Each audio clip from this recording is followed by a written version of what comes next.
The next company we have is Universal Display with a ticker OLED. Let's jump in the last year's worth of charts. All-time historical trend is in an upwards trend, we know that.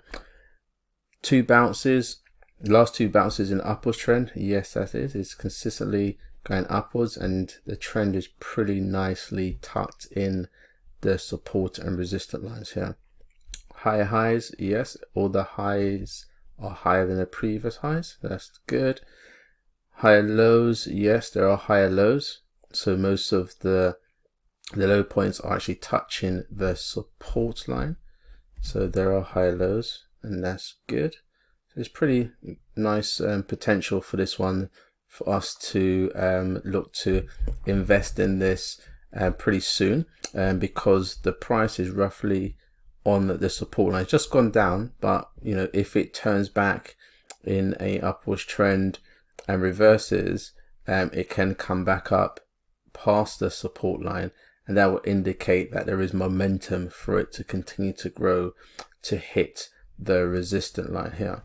Let's pull out the resistance line a little bit and have a look at the percentage growth, upwards growth from support to resistance. About 10%.